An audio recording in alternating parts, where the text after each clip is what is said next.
29 মে অনুষ্ঠিত হবে তৃতীয় ধাপের উপজেলা পরিষদ নির্বাচন। 112 উপজেলার 21টিতে ইভিএমে ভোট। স্বাধীন দেশে অবৈধ অস্ত্রধারীদের কোনো ছাড় নয়, হুঁশিয়ারি র্যাব ডিজির। আত্মসমর্পণকারী পাহাড় সন্ত্রাসীদের পুনর্বাসনের অঙ্গীকার। এবং ঝালকাঠি ফরিদপুরে 2 দিনের সড়ক দুর্ঘটনায় 29 প্রাণহানি। ঝালকাঠির ঘটনায় ট্রাক চালক ও সহকারী আটক, জেলা প্রশাসনের তদন্ত কমিটি।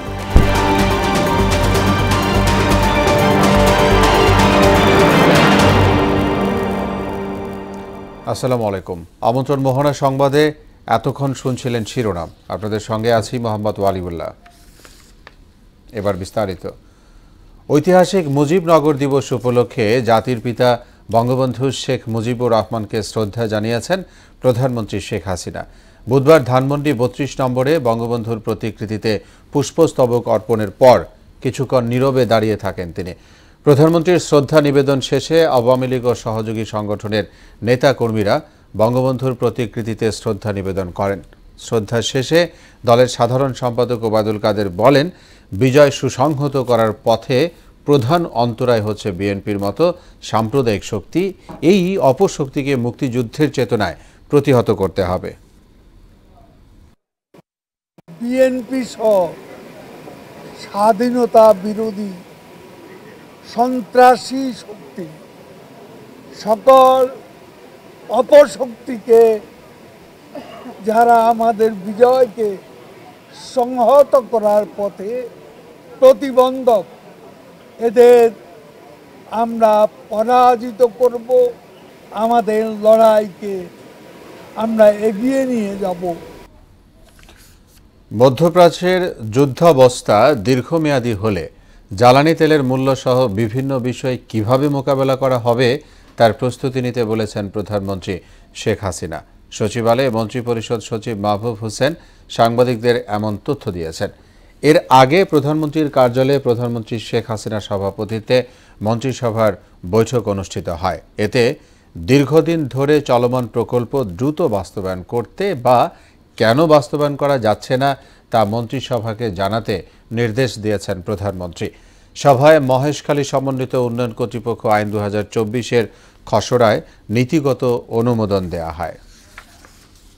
ঘটনা প্রবাহ দিকে নজর রাখতে এবং যদি দীর্ঘমেয়াদী হয় তখন যে সম্ভাব্য পরিস্থিতি হতে পারে, বিভিন্ন সেক্টরে যে ইম্প্যাক্ট করতে পারে, সেটি যেন সংশ্লিষ্ট সেক্টর থেকে এক্সারসাইজ করে প্রস্তুত করে এবং ওইটি মোকাবেলার জন্য যেন তারা পরিকল্পনা গ্রহণ করে প্রস্তুতি নিয়ে রাখতে বলেছেন সকলকে। এটা বলেছেন। মে মাসের 29 তারিখ অনুষ্ঠিত হবে তৃতীয় ধাপের উপজেলা নির্বাচন। 112টি উপজেলার মধ্যে 23টিতে ইভিএমে আর বাকিগুলোতে স্বচ্ছ ব্যালটে। সকাল 8টা থেকে বিকেল 4টা পর্যন্ত ভোট গ্রহণ হবে। বুধবার নির্বাচন কমিশনের 32তম কমিশন সভা শেষে ইসি সচিব জাহাঙ্গীর আলম তফসিল ঘোষণা করেন।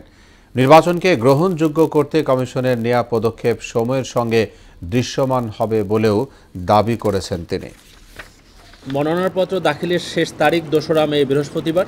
আপিল দায়ের 6 থেকে 8 মে সোম হতে বুধবার। ভোট গ্রহণ 29 মে 2024 বুধবার সকাল 8টা থেকে বিকেল 4টা পর্যন্ত। নাটোরের ঘটনাটি একটি ফৌজদারি অপরাধ। ফৌজদারি অপরাধের বিষয়ে ওখানকার আইনশৃঙ্খলা রক্ষাকারী বাহিনী তাৎক্ষণিক ব্যবস্থা নিয়েছেন। উনি মনোনয়নপত্র বাছাইয়ে বৈধ হলে তখন সে হবে নির্বাচন কমিশনের আওতায়, তারপরে তার উপর নির্বাচন কমিশনের নির্বাচন সংক্রান্ত আইনকানুন প্রতিফলিত হবে।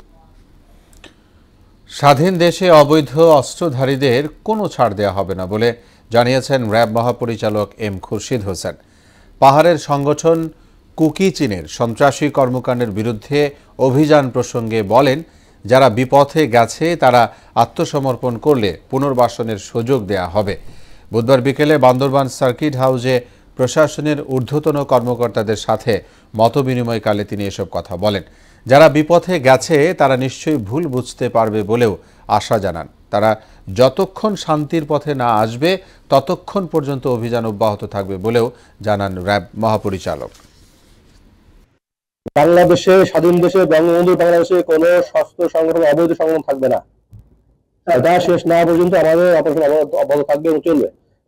আমরা ইনিশিয়ালি শুরু করেছি পর্যায়ক্রমে আমাদের মাত্রা বাড়তে থাকবে। পার্বত্য অঞ্চলে যারা রয়েছে, তারা যে জাতিগোষ্ঠী যারা রয়েছে, তারা এলাকায় থাকবে, শান্তিতে তারা থাকবে। এটা সরকার চায়, সরকার প্রধান চায়। ফরিদপুরে ঢাকা খুলনা মহাসড়কের কানাইপুরে মঙ্গলবারে সড়ক দুর্ঘটনায় পপি বেগম নামের আরও একজনের মৃত্যু হয়েছে। এদিকে ঝালকাঠির ঘটনায় সবশেষ মৃতের সংখ্যা 14 জন। এ নিয়ে 2 দিনে এই 2 জেলায় মোট 29 জনের প্রাণহানি ঘটল। ঝালকাঠির ঘটনায় ঘাতক ট্রাক চালক ও তার সহকারীকে আটক করেছে পুলিশ।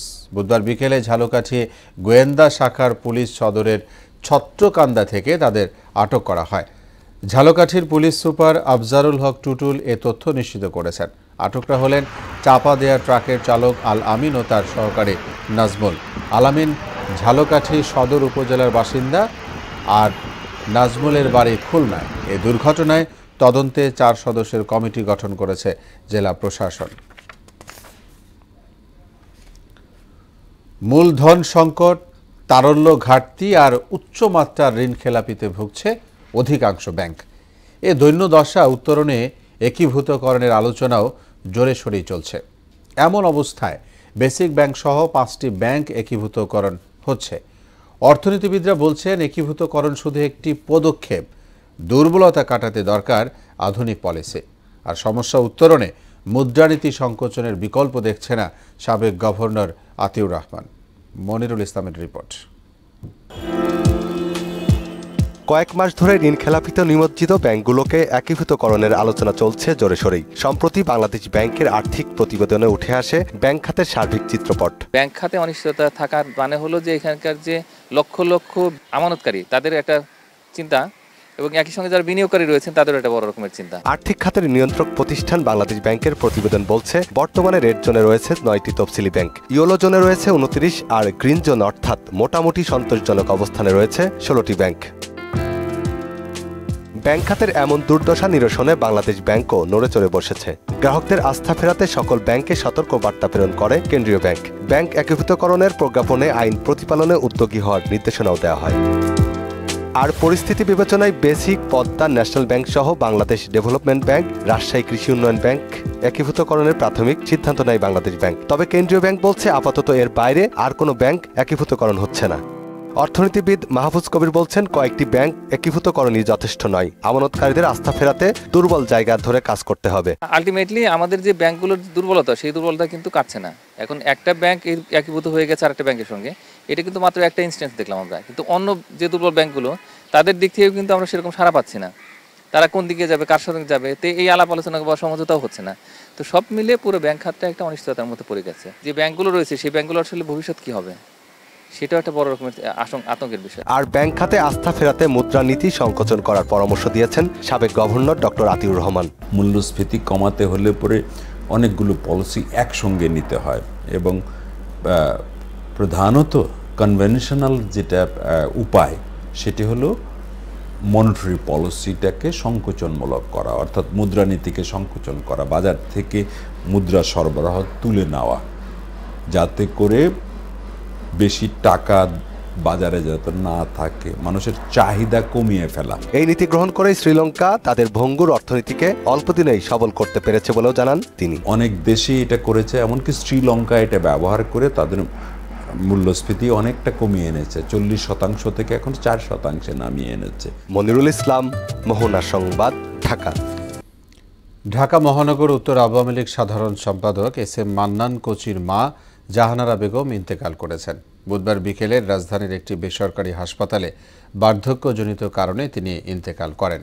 বাদেশা মিরপুর বাংলা স্কুল মাঠে তার জানাজা অনুষ্ঠিত হয়। এতে আওয়ামী লীগ, যুবলীগ ও ছাত্রলীগের নেতাকর্মী সহ বৃহত্তর মিরপুরের সর্বস্তরের বিপুল সংখ্যক মানুষ অংশ নেন।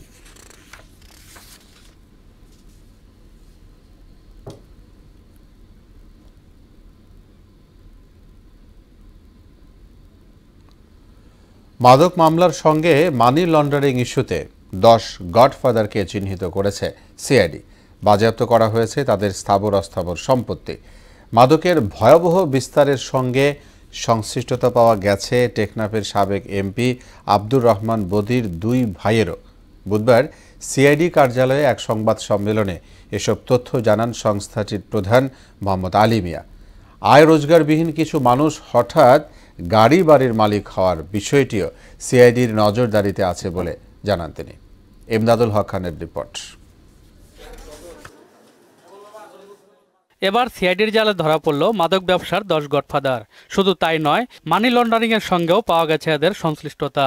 এদের বিষয়ে বিস্তারিত জানাতে সংবাদ সম্মেলনের আয়োজন করে পুলিশের অপরাধ তদন্ত বিভাগ।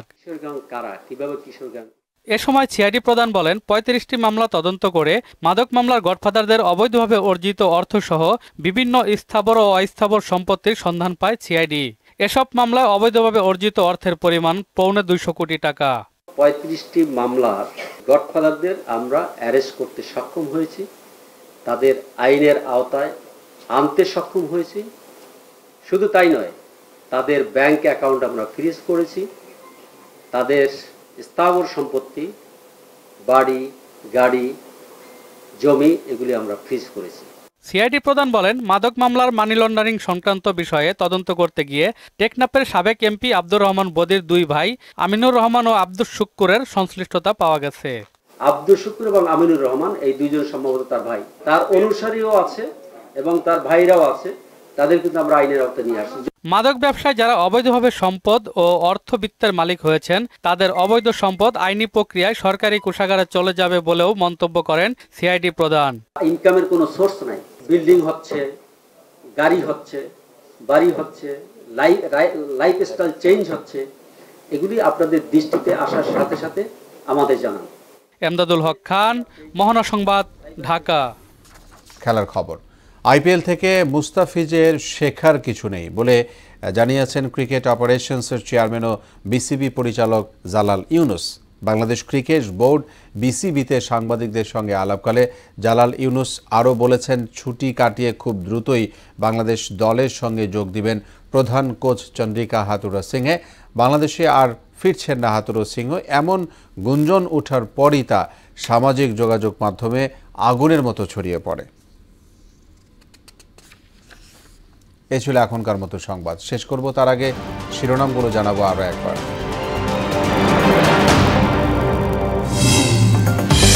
29 মে অনুষ্ঠিত হবে তৃতীয় ধাপের উপজেলা পরিষদ নির্বাচন। 112 উপজেলার 21টিতে ইভিএমে ভোট।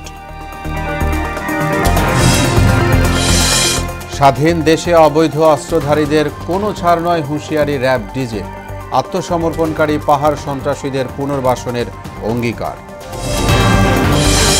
এবং ঝালকাঠি ফরিদপুরে 2 দিনের সড়ক দুর্ঘটনায় 29 প্রাণহানি। ঝালকাঠির ঘটনায় ট্রাক চালক ও সহকারী আটক, জেলা প্রশাসনের তদন্ত কমিটি। সবাইকে আবারও শুভেচ্ছা। মোহনার সবশেষ খবর জানতে ভিজিট করুন www.mohana.tv। সংবাদ দেখতে পারেন ফেসবুক ও ইউটিউবে। এতক্ষণ সঙ্গে থাকায় ধন্যবাদ সবাই।